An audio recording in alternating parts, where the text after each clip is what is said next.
Bismillahirrahmanirrahim. Alhamdulillah wassalatu wassalamu ala Rasulillah wa ala alihi washabihi wa wala. La haula wala quwwata illa billah. Ya ayyuhalladzina amanu taqullaha haqqa tuqatih wa la tamutunna illa wa antum muslimun. Amma ba'd, para pemuda yang dirahmati Allah Subhanahu wa taala, pemuda Islam harapan besar umat ini.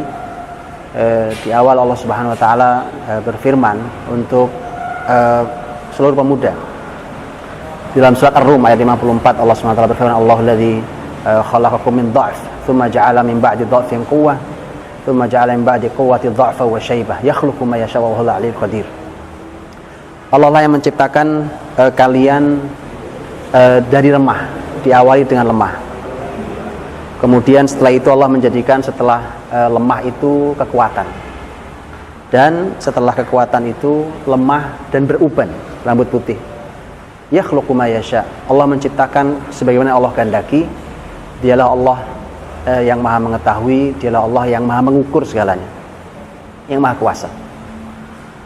Ayat ini menunjukkan, kalau kita bahasakan ulang dengan bahasa kita, bahwa pemuda itu posisinya di tengah.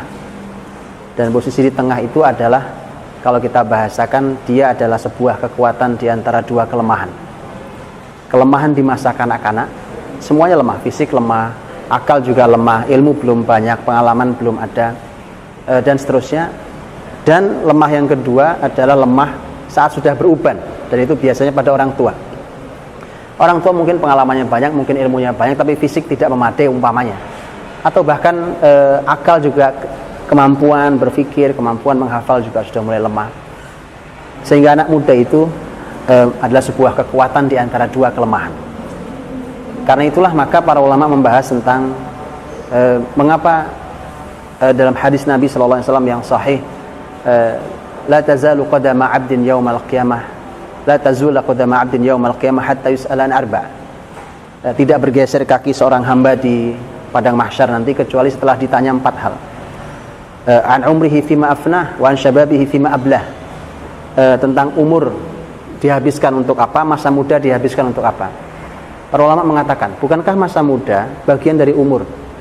Kalau ditanyakan umur pasti akan melewati usia muda, tapi mengapa dipisahkan masa muda? Karena ternyata para ulama mengatakan karena itulah titik kekuatannya. Kekuatan itu ada dua, kekuatan kebaikan dan kekuatan perusakan. Kalau anak-anak mudanya baik, maka harapan kebangkitan ada. Tapi kalau anak-anak mudanya rusak, maka yakinlah itu bangsa yang rusak, pasti akan hancur. Karena itulah maka Imam Ibnu Katsir rahimahullah ta'ala ketika menafsirkan ayat fityatun amanu bi rabbihim wa zidnahum huda, anak-anak muda yang beriman kepada Rabb mereka dan kami tambahi petunjuk, ini untuk Ashabul Kahfi. Imam Ibnu Katsir mengatakan, dan begitulah Rasul Muhammad SAW pun yang mengelilingi dakwah beliau, pendukungnya adalah anak-anak muda. Maka kalau kita buka Quran tentang pemuda dalam Quran, kita akan menjumpai Quran selalu bicara positif tentang pemuda.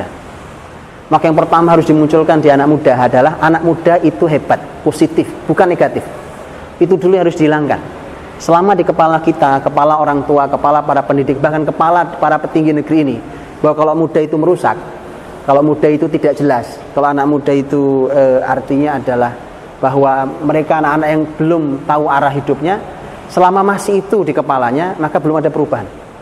Harus diganti dulu isi kepala kita dan isi anak-anak muda kita, bahwa Anda soleh, Anda cerdas, Anda hebat.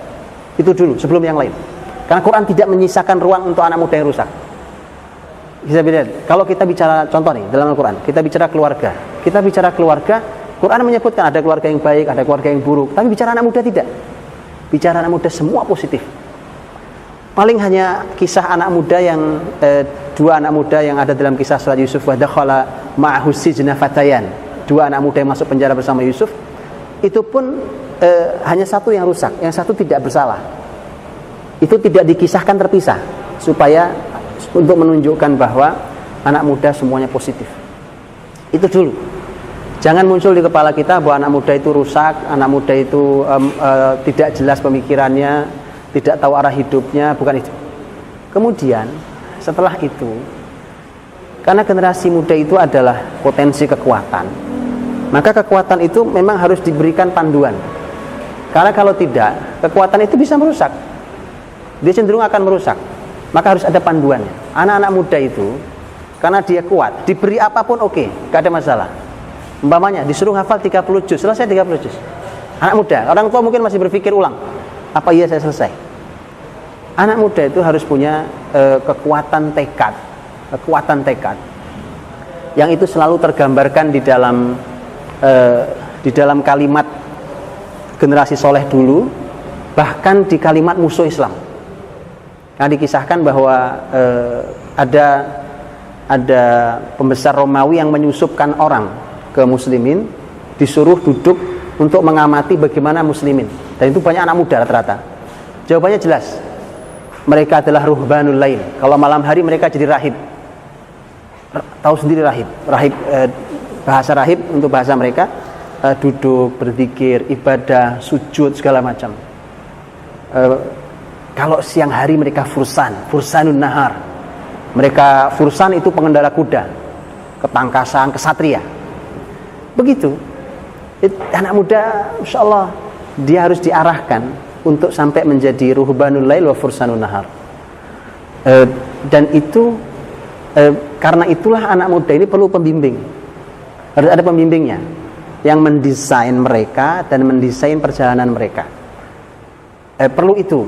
Karenanya Rasul dululah yang mendesain para sahabatnya. Generasi-generasi muda itu didesain sedemikian luar biasa dan diarahkan, nanti akan bermunculan sendiri. Kalau diberikan pondasi yang sama, pondasinya harus sama dulu. Jadi harus pondasi yang sama.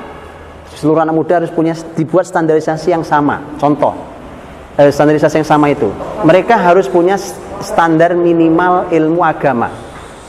Contoh, Quran kasihlah minimal, umpamanya kalaupun tidak 30 juz hafal, kalau bisa Masya Allah, ini sekumpulan anak muda hafal 30 juz tambah sekian ratus sekian ribu riwayat hadis, umpamanya kita fikih selesai dari awal sampai akhir.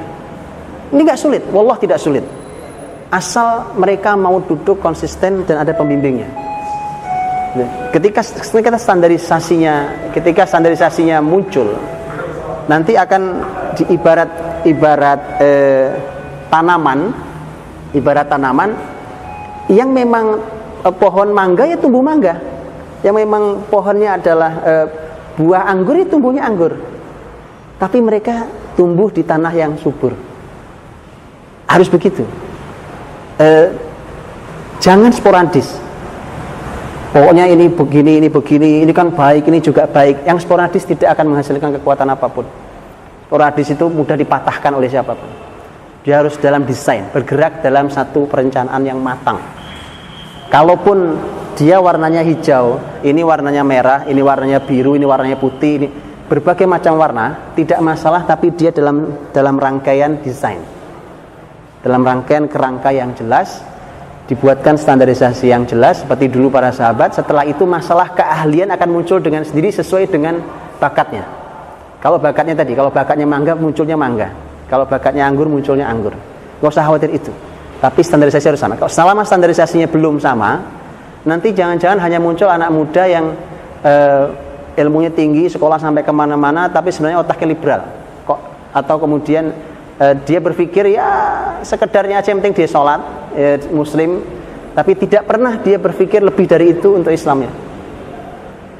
Karenanya inilah yang dulu dihadirkan oleh Rasulullah SAW. Rasul generasi muda dididik oleh beliau dengan berbagai macam keahlian, tetapi diberikan standarisasi yang kurang lebih sama. Setelah itu diberikan oleh Nabi kalimat.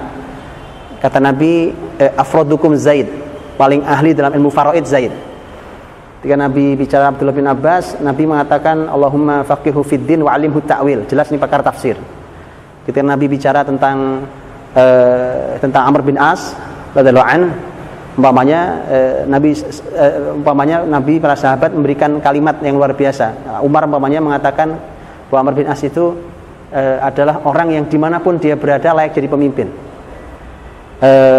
Kemudian umpamanya kalimat waqdakum Ali, yang paling ahli dalam masalah hukum pengadilan Ali.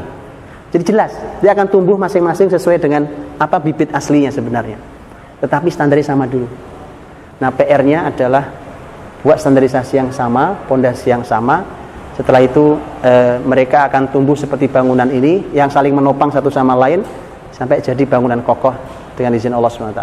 Allah Ta'ala. Assalamualaikum warahmatullahi wabarakatuh.